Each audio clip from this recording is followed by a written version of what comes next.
All right.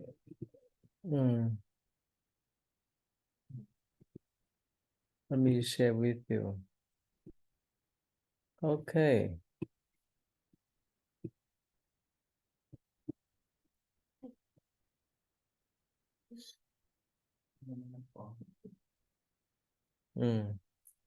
Yeah. Sam, can you summarize what we learned so that she can follow us? Well, last week or the whole time? Last week is okay. Yeah, last week I think mostly talked about like the voting mind, like cultivating the enlightenment part of our Welcome mind, back. and the mindset of wisdom and compassion.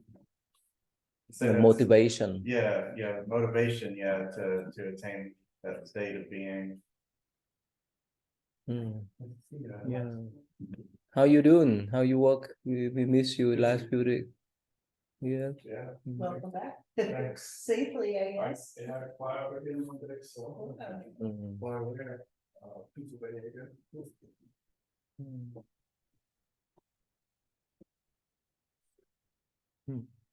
Yeah, in our Buddhist traditions, having proper motivation is so important. Like before we do something, that we need to have some kind of motivation, whether make money, to make friends, or whichever thing. That's why the mind engagement is so important. Yeah. Well, let's start with the Ivan. You take the first spot. Go ahead, Ivan. Why our hearts? While the Arhat is the source of inspiration in Theravada Buddhism, the same role in the Mahayana is taken on by the figure of the Bodhisattva. In Tibetan Buddhism, for example, Bodhisattvahood is not considered simply as a distant ideal, but as a living presence in the form of Bukas, Tuku. Yeah. or reincarnation lamas through opulent Tibet's religious landscape. That's okay. Stop there. You know what's meant by Tuku? We talk about that, right? It's a Tibetan form expression of Buddhism, and where like a lot has to do with the family lineage, and they're like reborn bodhisattvas, and yeah. So, and then they're like discovered from when they're little kids, and then they're groomed their lifetimes to be Rinpoche. I think that's what that means. Yeah. Sam, can you explain for What? Tuku? Oh, yeah, essentially what Christian said, like in the Tibetan tradition, they will do the whole whenever one of their masters dies, they are like, well, the master made a vow that he'd be reborn, so he keep teaching, so we gotta find him. They send like a team of monks out to try to find the reincarnation, and they'll do like little, might have even seen like shows and stuff. They'll do like items that to see if like the baby recognizes stuff from his past life and stuff like that. And if they find him, they're like, well, this is him, and they train him in his new life. And it's like the Dalai Lama or a bunch of the other high-ranking Tibetan Buddhists. It's like their backstory. What's the one that there's two of them right now? Well, I think there's like Panchen Lama.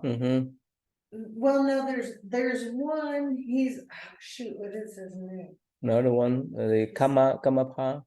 Oh yeah, the Karmapa. Yeah, there's a well, they now get along, but there's a disagreement that they're the same being. Because where China took over Tibet, and like a lot of the traditional Tibetan Buddhists like fled to be like a diaspora. Like there's like you know, like a lineage in the diaspora, but like the ones who stayed, like, China, the Chinese government has been like, well, we're gonna say which guys are the right guys now, and so there's like the China approved, basically like the China approved reincarnations, and then like the ones that are like original to like the Tibetan lineage. Oh, yeah. How you been? Or at least that's my understanding of it. They can sit, they sit here.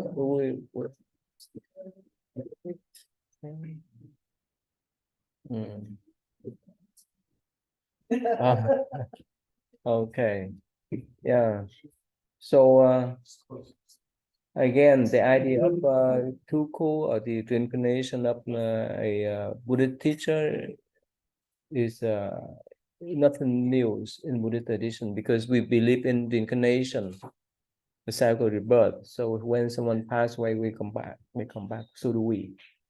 Yeah. You know, I have some student. You know, when he was little, he liked to play around with toy guns, grenades. Well, guess what? Now he's in army. So I want to carry our special trait. Besides, we have some kind of inheritance from our parents. Some of us good with computer, writing, talk, speaking, and so forth. So I want to has different skill. We carry on in Buddhist view. We carry on from past time to now, and after we done not the last one, we move on to the next. That is the cycle. It's like the water, like the paper, like the table. Everything we can recycle. That's that sense. So we talk about reincarnation, the tuku. Talk about that. Yeah. You want to read this for the last sentence, please? The most. Yeah. The most Yeah. famous Tuku is the Dalai Lama, who is the reincarnation of his predecessor and of the Bodhisattva Avalokiteshvara, Tibet's patron deity. While of immense significance for all Tibetan Buddhists, he is just one of hundreds, perhaps thousands, of reincarnate lamas and bodhisattvas. Yeah. Thank you. Have you watched what they call Kundun? Oh yeah, You like it? yeah. You know what's Kundun? No. Was it Brad Pitt in that movie? Yes, that's the movie. Well, that one's 7 years in Tibet. Oh, okay. 7 okay. years. Oh, No, okay, I'm thinking of a different movie. which one? Which one you? Oh, 7 years in Tibet is different from Kundun. Yeah. They're different ones. Yeah, Kundun, they talk about the life of current Dalai Lama. Yeah, he Oh, came. yeah. Yeah, he came here 2013. You know about that? Richard. Oh, you were there? Richard Gere? Okay.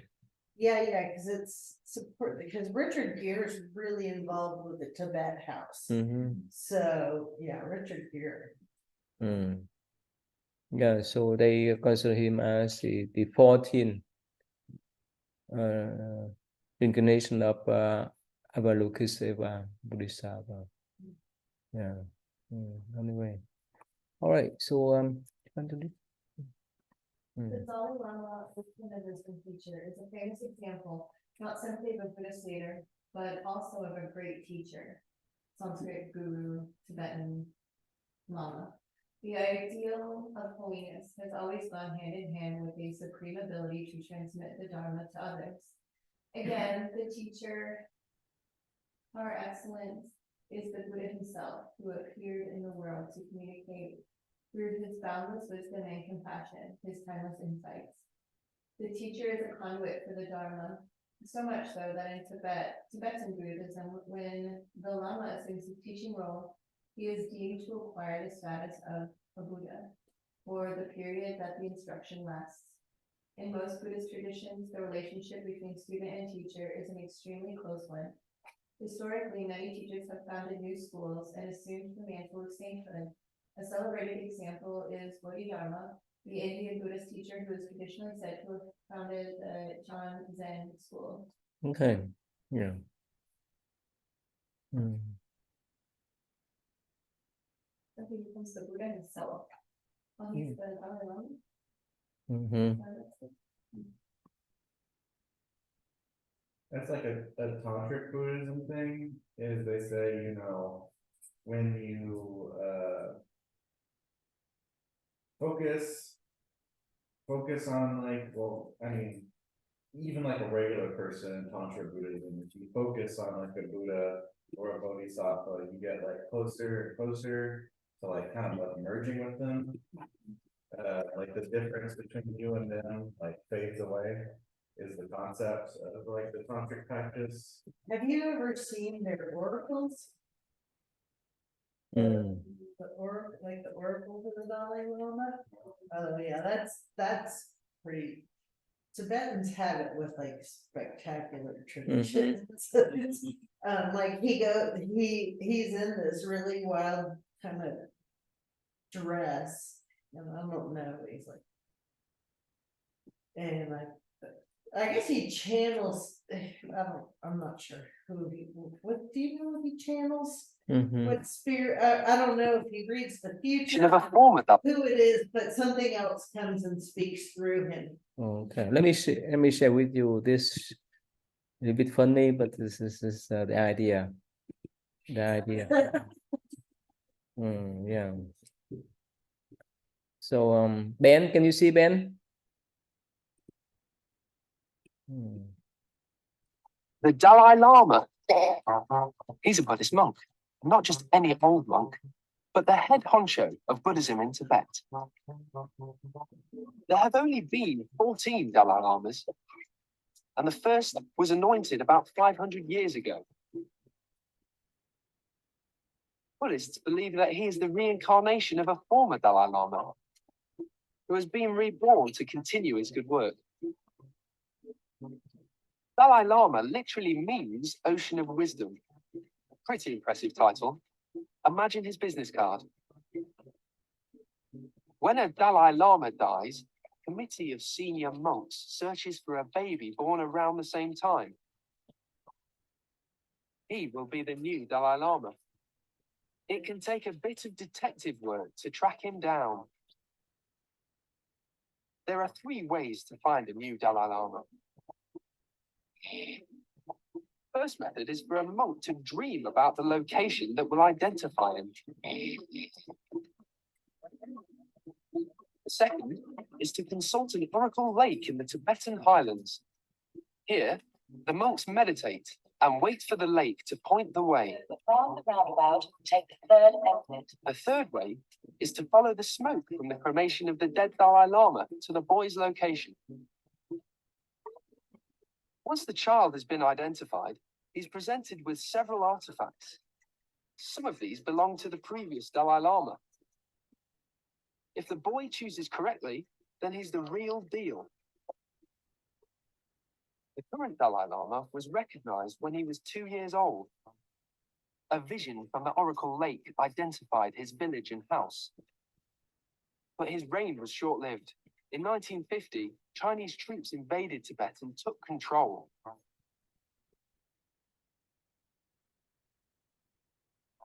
The Dalai Lama wasn't going down without a fight.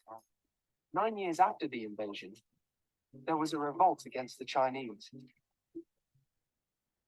But it ended in disaster. Thousands were killed, and the Dalai Lama was forced to flee to India. He has never returned to his homeland.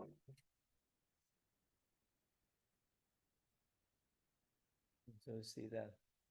So they gave him when he was little, 9 or 10 years old. They gave him That oracle. Yeah, like that they mentioned, right? The 3 methods, right? Based on the oracle, based on the smoke. No, this one is, well, this is the movie version of it. Whoops.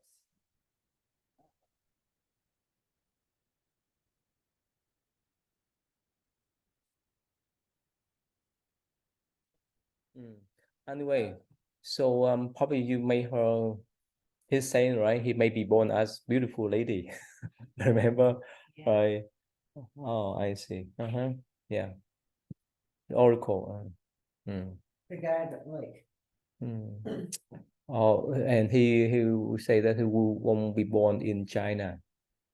And of course, after he died, Chinese communist would impose one, you can say, fake Dalai Lama there, because they have another Panchen Lama over there already. And Was that why he said he's gonna be born as a woman, because the communists, like the Chinese over there, would just never put their own female Dalai Lama in place? But probably do a woman too. Uh, I wouldn't be surprised. Would be shocked. Yeah, all these male ones. yeah. Yeah, in our Vietnamese traditions, when a child was 1 year old, when we celebrate his or her birthday, so we put the items around for them to choose. Let's say the books, that the bell or the cry and so forth. Each item represent his or her future profession or occupation. In the West, we don't have that one, right? That's really funny. And of course, it's not totally right, but that's the tradition. So if a child pick up a book, so probably in the future, he or she would be a teacher, for example, or a scholar, for example. If he pick up a watch, he will be a technical guy. Yeah, so forth. So for birthday parties, most of the time just for fun, right? Yeah. Not much significant meanings. Yeah. Anyway, so again, in Buddhist view, that when someone pass away, especially when they take the future reincarnation, when come back as a child, they still carry on the trait, carry on the habitual patterns in the past life. That's why it's just some book say that it's easy for a child to remember even the past life when they were below 4 years old. Okay, so we talk about Bodhidharma, right? Remember? Yeah, I love Bodhidharma. Yeah, you watch this? I've not watched anything. Are we gonna watch something about him? No, too long. Oh. And also, it's a fictionary story. Is a movie though? No, it's fictionary. Is it the Kung Fu one, right? Oh, no, I've not Yeah. seen that. So somehow they connect him with the Shaolin Kung Fu. They say that he was the one that taught them the Kung Fu when he was. That's what they put the story about. Shaolin Kung Fu. They are the temple that he sat for 9 years, but in the Zen tradition purely he taught Zen practice, not anything, nothing to do with Kung Fu. What was the name of the movie though? Yeah, just type Bodhidharma, that's all. Oh. It's good. You watch it? Yeah, you watch it, right? Yeah, like what pretty much everyone agrees on is that he was like an Indian. Well, he studied in India. They actually think he might have actually had like heritage from somewhere else. But anyway, he studied in India and then he came to China and brought like Zen Buddhism to China. And the Shaolin monks, they say that not only did he bring Zen Buddhism to China, he also started like the Kung Fu lineage. Shaolin. I read that it was gospel. That's the same thing. It's the same thing. It's just a different name. Yeah. Dhammo, that's just another name. If you see like a monk who's got like a beard and he's got like wide open eyes, and a lot of times he'll have like a hood, and he'll be in a cave. That's Bodhidharma. You want to watch a short clip? Yeah. Yeah. My favorite guys, one of my favorite masters. Let me share with you. I used to I used to share this clip to my student. You still here, right, Ben? You follow Ben? All right, here. Can you see this? Yeah. This is the part that one of his students kneel down for 3 days straight under the snow to seek for the teaching.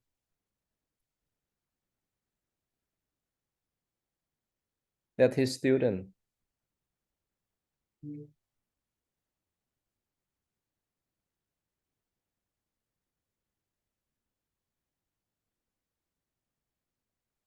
Anyway, so let's see here. That's one of the part.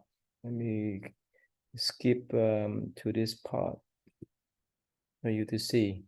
This is a Kung Fu one, but remember, it's just the fictionary story, not the real one.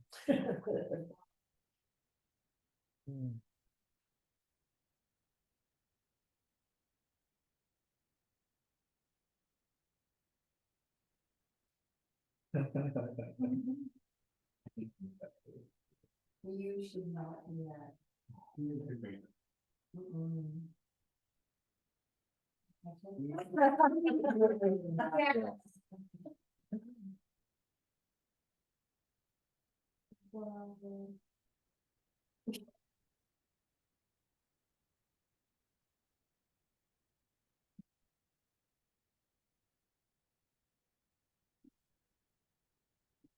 This is Kung Fu.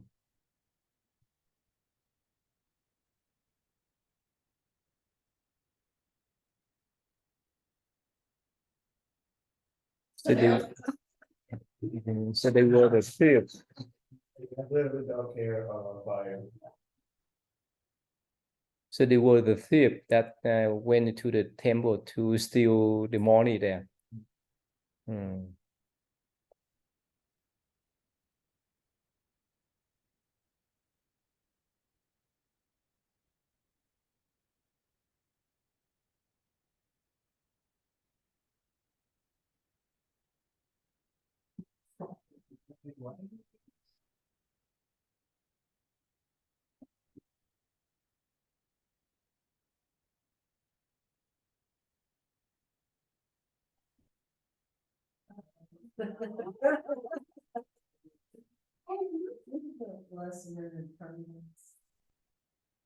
Is and non-self.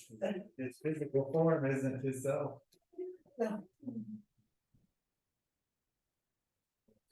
Yeah. To be like, I'm not bothered. Like this.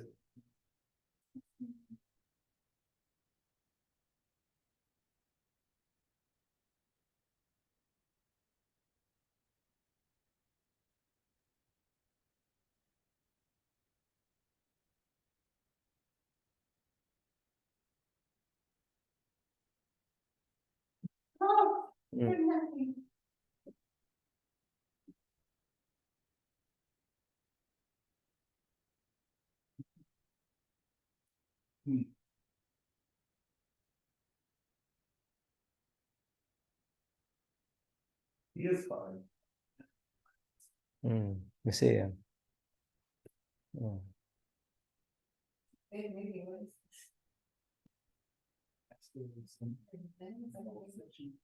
I don't know.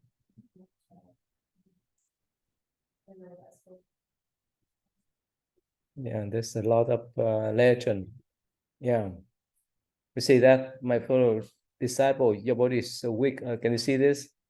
You need to. So from that time on, according to the tradition, he taught them Kung Fu there, but not in Zen tradition. Talk about this.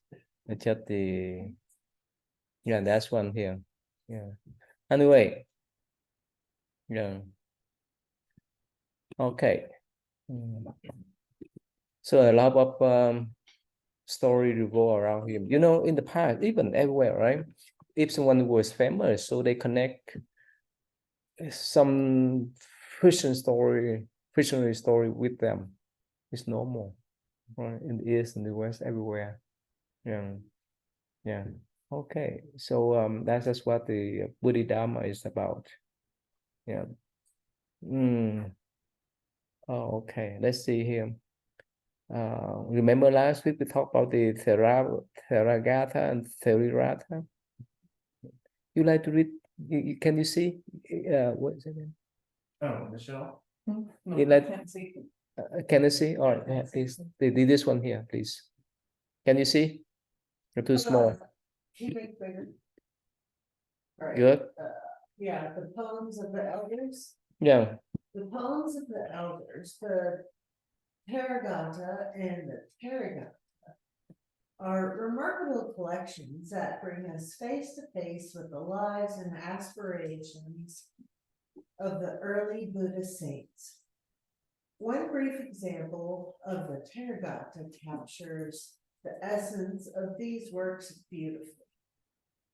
Do you want me to read that poem? Free, free, ecstatically free of three crooked things, the pestle, the mortar, my crook-backed husband. Hmm.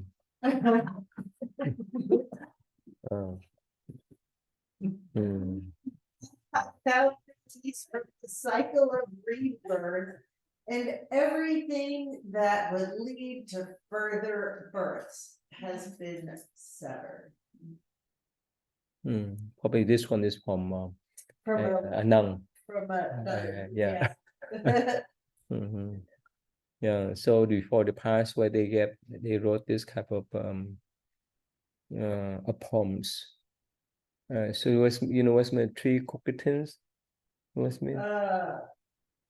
Pestle. Now this one, the three cockatins. What's mean? No. Maybe like the three. Three poisons? Yeah. Ignorance. Yeah, ignorance, anger, and craving. And craving. Yeah. Okay, let's see here. All right. Oh, Cherry, like to read, please.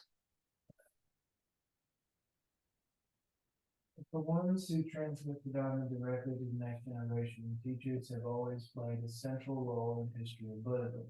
Long, unbroken lineages of great teachers are characteristic of several traditions, such as Tantra and Zen. Within the contemporary Buddhist world, some teachers have gained significant reputation for the quality of their teaching. While the personalities of these teachers are of obvious importance, it is their ability to communicate the Dharma to people with differing capabilities that is considered to be paramount. Highly qualified teachers from all Buddhist traditions regularly travel and dispense teachings to both lay and monastic communities in both the East and the West.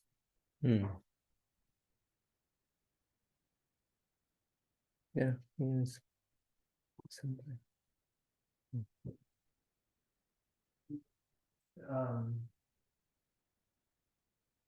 I have a question. Sam, can you help me, Sam? It's just saying that, it's important to have teachers in Buddhism, and they usually have like a line of teachers, because, it just gives, authenticity that, you're learning from somebody who learned from somebody else, and like some lineages will trace it all the way back to the Buddha or to like another really important teacher at least, because it's like better to learn from someone. It's better to learn from a teacher, and it's good if that teacher also learned from a teacher instead of somebody just like, making stuff up or deciding they know everything just because they read a book by themselves or something. Because I feel that strongly because before I moved to Louisville and before I knew any monks, I just read a bunch of stuff about Buddhism. I knew a bunch about Buddhism, but I was really confused before I knew any monks I could talk to. So it's definitely better to have like a teacher. I agree. Well, I tried, like improving my meditation practice, like at home alone. Yeah. And it, it wasn't great, but then, I started working with Reverend Nanda and like, all of a sudden my meditation practice. Yeah, even the student, right, during the COVID, they stuck in the room Yeah. at the house, so it's not much for them to learn. They have a lot of depression. Oh, yeah, that's true. And they love now. Most of them love to go back to school. Yeah, Yeah, yeah, a lot of love to have kids, face-to-face class. yeah, a lot of kids have a lot of leftover problems from the lockdown because they weren't able to see a teacher in person. That's because as human, we need to have some kind of human contact, interaction with other people. So this is why to have friends, to have teacher, have counselor, and so forth in every aspect of life, in the education, even in business, any profession, occupation, we need to have someone that work with us. Yeah. Ben, next one, please, Ben. Okay. Okay. Notable figures in today's world are the Dalai Lama, born in 1935, the temporal and spiritual head of the Tibetan Buddhists, and Thich Nhat Hanh, born 1936, a Vietnamese monk who moved to the West in the 1960s during the Vietnam War. Both these figures travel continuously, spreading the Buddha's message of wisdom and compassion. Yeah. Thich Nhat Hanh is one of the first monks that I actually listened to. Really? You read him in person, or you read his book? No. On you, like when I got on YouTube, like his major videos, it slipped my mind, but it's like I'd have to look it up. The Circle of Happiness. I can't remember. Okay. So yeah, he passed away last year. Yeah. 90, when he was about 90. Yeah. They produce, the Plum Village produces a lot of free content in English. So that's what that's talking about. Yeah. Actually, he was considered as the father of the mindfulness practice in the West, because he advocates this type of tradition. Back in the 60s or 70s, no one knew, not many knew about this kind of mindfulness practice, because he advocates the tradition, and later on other people pick up, and nowadays it's become popular everywhere. Okay, so yeah, can you witness, please? The Buddhist monastic tradition arose out of that of the Sharana, who were to be found in India during the Buddha's lifetime. Both traditions rejected conventional ways of living, based on home and social duties, in favor of a lifestyle devoted to spiritual goals. At its inception, the Sangha, or monastic community founded by the Buddha, was essentially a wandering mendicant order, which exhibited many of the same traits as the earlier tradition, including a dependency on the individual and the community for the management of alms in the form of food and clothing. The Buddhism was so successful early on was in part due to these already established practices. However, as a result of the Sangha's growing popularity, it also received gifts of land and property. One effect of this is that the renunciants established a more settled lifestyle, which eventually evolved into communities of monks living together to study and teach the Dharma. That's interesting. Good. They were so successful in getting what they needed to establish the practice. Like, it makes me wonder, like, if it wasn't so successful, would it just die out? Like, and I'm sure there have been multiple pathways. But it was so beneficial that it stuck around like that. Yeah, even in the Theravada tradition, even they still carry on the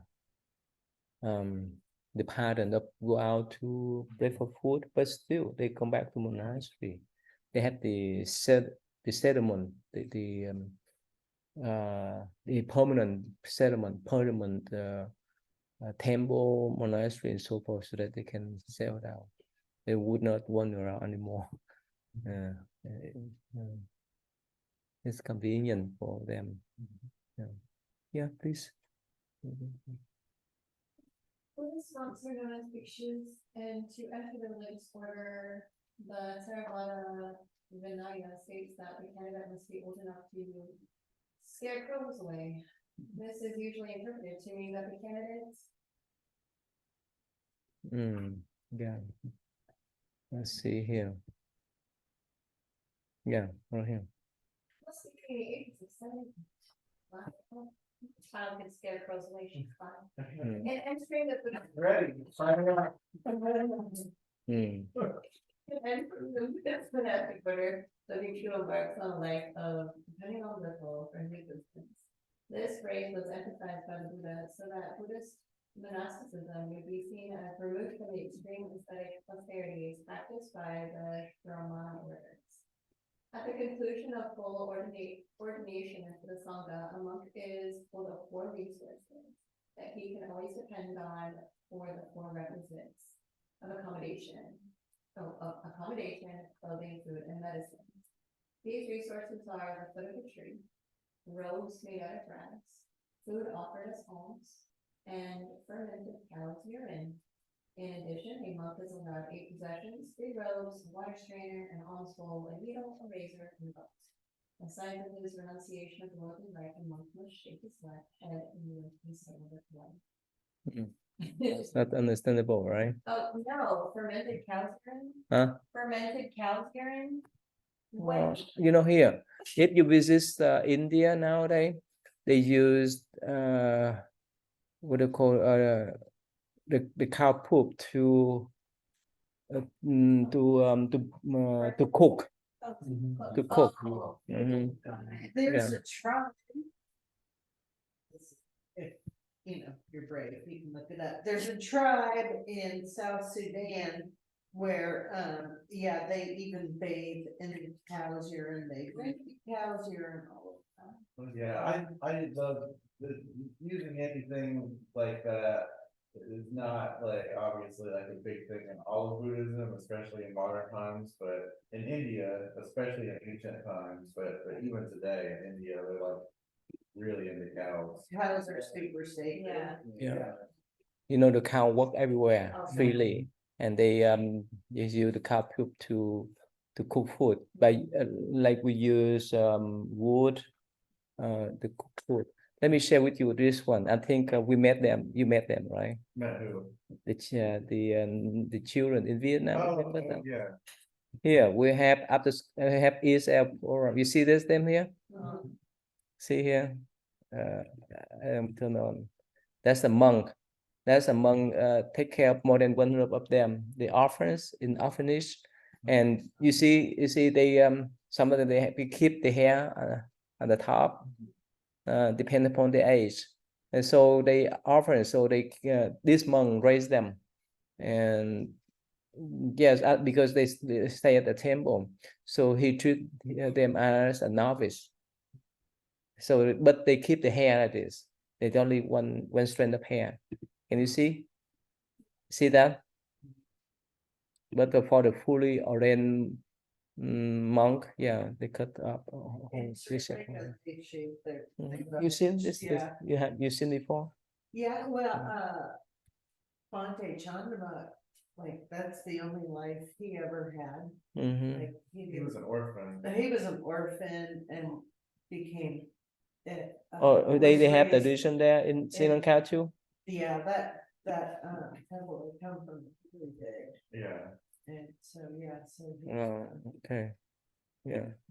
Anyway, so that's why in Buddhist tradition we allow even the young one to stay in the temple, but officially when they are about 20, 21, they could be fully ordained monks and nuns.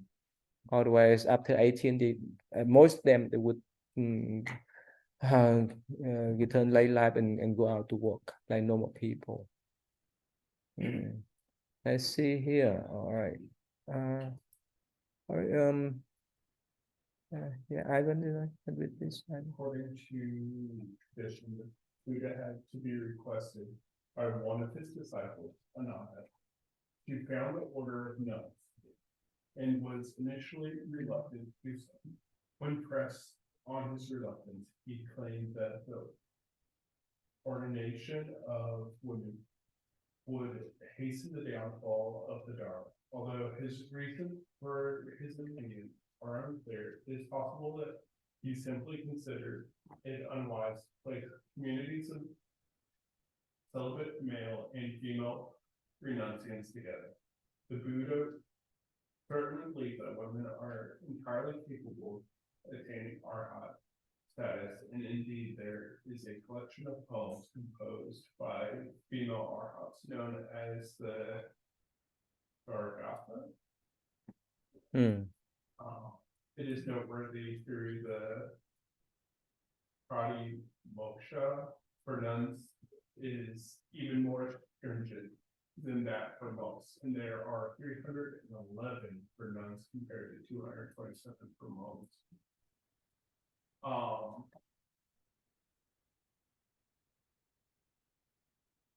Yeah, we learned this before, right? So there's many reasons why at first Buddha hesitated to accept the woman to as Sangha, especially the social taboo in those times. Most of the time they see women as the mother who take care of the children, to do the household, not to be medicants, as one the taboo. What does it mean by the downfall of the Dharma? Therefore, it's just that he can, like he say here, it's considered when the put in two communities together, right? The male and female together, he may concern about that kind of problems occur. Yeah. Because I mean, like, you know, how eventually, no matter what, like you said, that the Dharma will like fade from the world, and then like the next Buddha has to come and start it over. It's like that. Yeah. And he was just saying that would happen slightly faster, potentially. Yeah, and so yeah, he put some more rules from the nuns. Again, physically we're different, but mentally we're the same. That's why many female nuns, right, they attend arhatship. Women have to wait like 1 year for like, or I mean, is it 1 year? Yeah, 1 year, 2 years, because there's some story that some lady, they got pregnant before they become Buddhist monk. So when they didn't know, so when they become Buddhist monk and eventually they get birth, that raised some kind of So yeah, of there's a rule that you chaos have to- over there. That's like, you why. have to have this interim sort of reordination. Yeah. Yeah, Sam. The ordination of nuns died out in the Theravada tradition some time ago, as far back as the 11th century in Sri Lanka, for example. In terms of contemporary Buddhism, this means that fully ordained Buddhist nuns are to be found only in East Asian Mahayana tradition. That's not actually true. Yeah, there's some. I've met one. Yeah, there's some Theravada nuns, but it did die out for a while, and they had to start it back up. You know And why? it's also You know why it died out? You know why? Oh, well, because like a bunch of the Theravada countries like Thailand, they were like, we need more babies, basically, is like my understanding. No, it's just you know, even nowadays, right? For male, for us, for the male one, we can work at night. It's just it's more safe than the female one. For safety, oh yeah. For safety, mainly a safety reason. That makes sense. I think I Yeah, heard that because too. for them, they have to to follow the Theravada tradition. They have to go out there for food. When they go out there for food, they explore all kinds of dangers out there. Yeah. Yeah. I've heard that. Yeah, they But cannot yeah, live I alone. found that- I did meet one, but she didn't. Yeah, they could not live alone. That's why the Buddhas put the rules that if they want to be with the the nunnery, that nunnery should be nearby. Should be nearby the monk temple. They also got Vajrayana, Tibetan nuns, but I guess some people consider that part of Mahayana. Yeah. Yeah. Yeah. Yeah. That's one of the main reason. main reason why the Theravada monk tradition will die down? Oh, I think I've not met her, but on social media I follow well, I follow a bunch of monks and nuns. But I also have followed a Theravada nun. Her name is like Tommy something. And I also follow a bunch of Mahayana and Vajrayana ones, Mm. like from Tibet and Taiwan and Vietnam and stuff. Have Yeah, you seen the one lady that has been in the cave for a really long time? 12 years. Showed her to me. Isn't that like in like a movie? No, With the oh, documentary? no, yeah, she's a British lady, but there's a lady that's like currently. You can like watch her live in a cave somewhere in the, I think her name is like Lana or something like that, Mm. but she speaks English. And, Yeah. So most of the time nowadays in the Theravada traditions, the non just accept the 8 precept or 10 precept, that's all. And many of them either go to China or Taiwan and so forth to get the full ordination. Yeah. So up to now, according to my knowledge, in the Theravada tradition, they don't recognize the fully ordained non yet. This is some kind of controversial. Yeah, because like Highlight. where the lineage died out, Mhm. they gotta kind of restart the lineage, and it's like, Mhm. how do you consider it an unbroken lineage then? Mm-hmm. And Dalai Lama he advocates for the non tradition to come back. Yeah, Ben, could you read next, please, Ben? It's pretty long. Okay, where were we at? A Buddhist monastery. Okay, Buddhist monastery vary both in scale and in function, some being large-scale teaching institutions, such as those found around Lhasa in Tibet, and others being small village-based temples inhabited by just a few monks. In general, the religious heart of the monastery is centered on the stupa, a reliquary mound containing relics of a saint or the Buddha, the Bodhi tree, the species under which the Buddha gained his enlightenment, and an image house or shrine room. In addition, most monasteries contain a library, residential quarters for the monks, toilets, and cooking and bathing areas.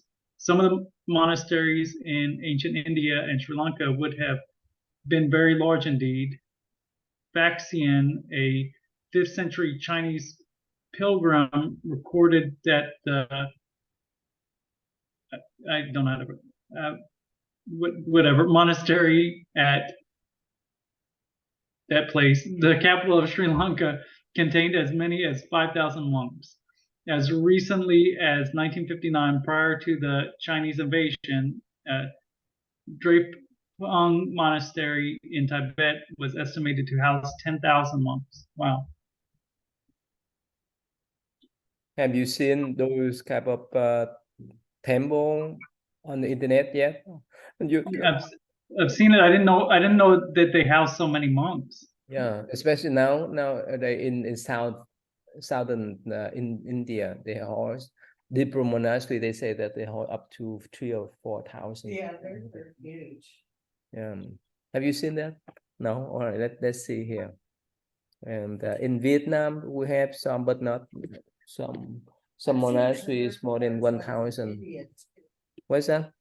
I've seen some, I have a monk friend in India and he belongs to a big one in, West Bengal, I think. And like he showed me all around and it's enormous and there are lots of monks and little novices and stuff like that. There's few now still, but I would have loved to see Angkor Wat, like back in the day when it was like full of monks. That would have been wild. Yeah. Oh, here you see this? Yeah.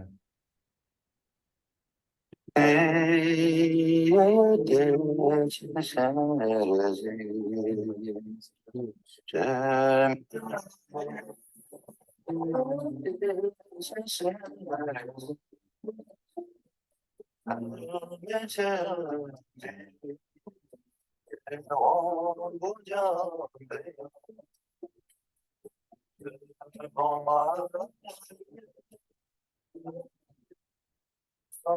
in Thailand, this is what they call, I forgot, the largest, largest,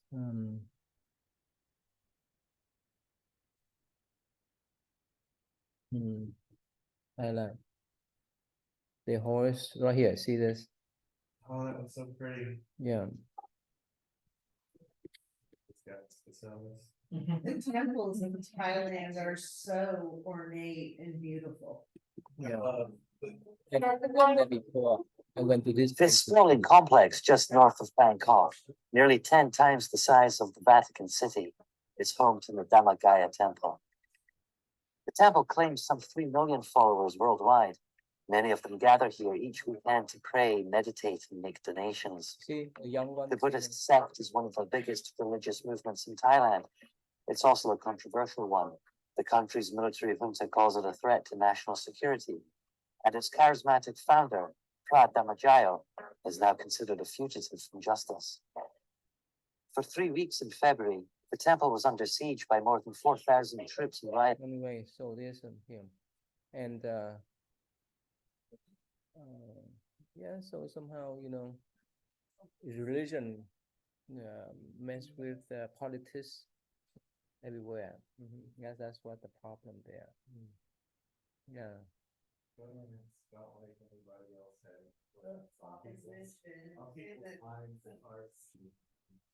That's And that many people that aren't in their army. Yeah. Anyway, so there's this one famous temple in Vietnam. Let me show you it too.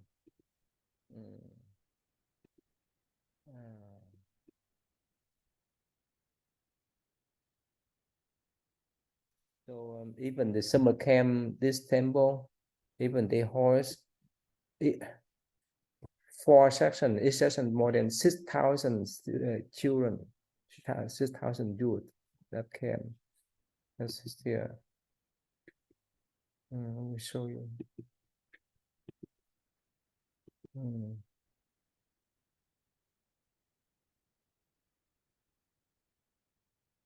That they where they attend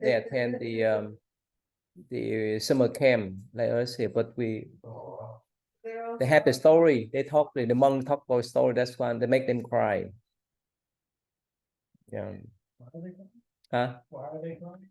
The monk talk about the kind of appearance. That's why they cry. Yeah.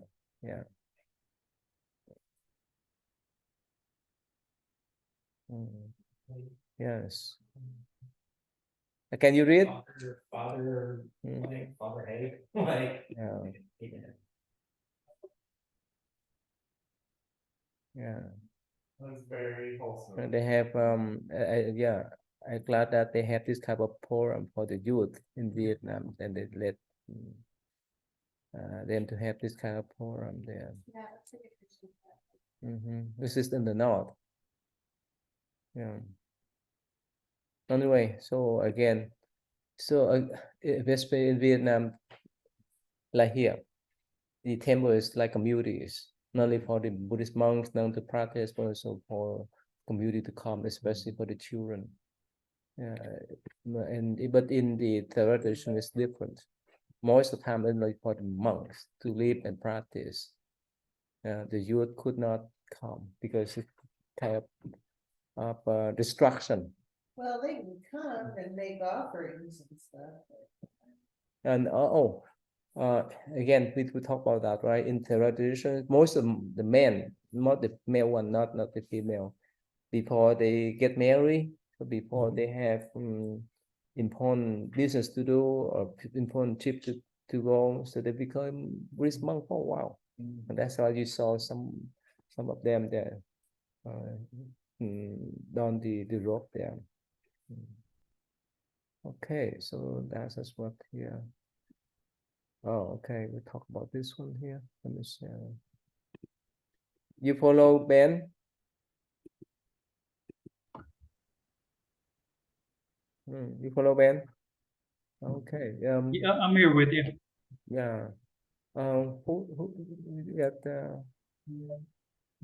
Haley, right? Is that right? Yes, hi, where are we? The top. Daka. A merchant of great wealth and influence invited the Buddha and his retinue of monks to spend the rainy season in his native town of Savatthi. Yeah. At the time, one of the leading cities in North India. After the Buddha accepted the invitation, began the search for a suitable location to house monks. He settled on a beautiful park outside the city belonging to a prince called Jeta, and consequently known as Jetavana, the forest of Jeta. The prince was not inclined to sell the park, but was finally convinced when Anna paid for it by completely covering the ground with coins. As he knew the park was to be given to the Buddha and wanted to make a donation of his own, Jeta retained some of the land and built an impressive gateway on it using Anna's money. Inside the ground, Anna constructed cloisters, dwellings, halls, wells, and other buildings, all of which are elaborately and poetically described in textual sources. The Buddha eventually spent 19 rainy seasons at the monastery, and it remains an important center of Buddhism for many centuries.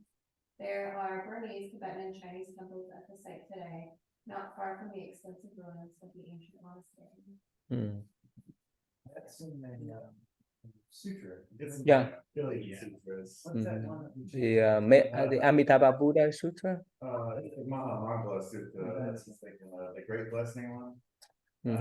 Yeah. But it's in a bunch of, I think it's in the Diamond Sutra too. And his brother is actually, him and his brother, like Subhuti became like one of the Buddha's important disciples, and not the Pindika stayed a layperson and just donated like a ton of money. And that's actually like his Buddhist name is not the Pindika. It means like the person who gives a lot of alms to the needy. And yeah, like the story says, like he wanted to buy this land from like the prince, and the prince was like, I'll sell it to you if you can cover the whole park with gold. And he was like, all right, fine, I'll do it. Yeah, so he did. So in this parsha, he didn't mention that the gold coin, not only the coin, but the gold coin. He covered all around with whole parks. That's why after he did that, so the prince Jeta, so he said, wow, I donate the trees to the Buddha. Yeah, you donate the land, I would donate the trees to him. Yeah, that's why. Yeah, and up to now, there's many Buddhist center that were built around that area. If you visit India, yeah, this is kind of tourist places now. Yeah, Ivan, please. Accounts of the Yeah. accounts of the founding and subsequent support of Jetavana provided a model which lay followers in Sri Lanka, China, Korea, and Japan emulate in varying degrees. Economically and politically, this ideal involved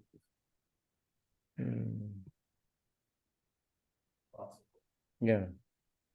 a financial influence of great merchants and the patronage of a powerful prince.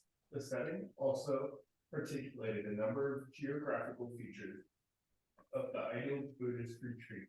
The monastery was to be outside the city, but not completely isolated. It was to be set on a hill and filled with lovely trees.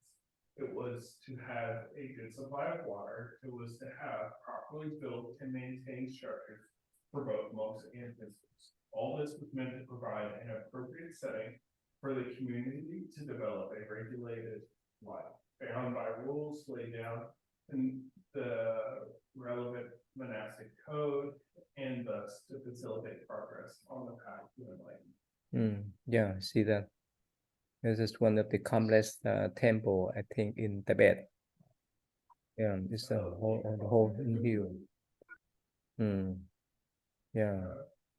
I think it's a river. It's a river. probably like one of the tributaries from the Ganga, honestly, it's from the Himalayas, and up from the Himalayas. Mm.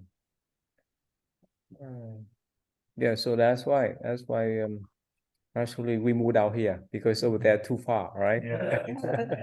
Really far, especially in winter. It's still hard for the car to go up to the hill. Yeah. We have high hill in Corden, Indiana. You been there, Ivan? Not yet. Not yet, huh? Oh, you I have. traveled with them before. Yeah. First cat. Yeah. Yeah, Yeah. very nice. It's not, yeah. Ben, you have not been up there, right, Ben? In our temple. I've been there, because I had to work over there, so I just kind of saw it, but I want to go up there and practice one day. Mm. Mm.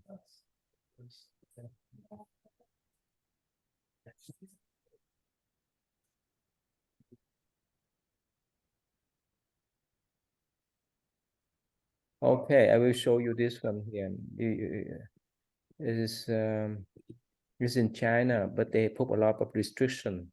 The Buddhist economy, you see that? Oh, sorry, not the paper, not the advertisement. Mm.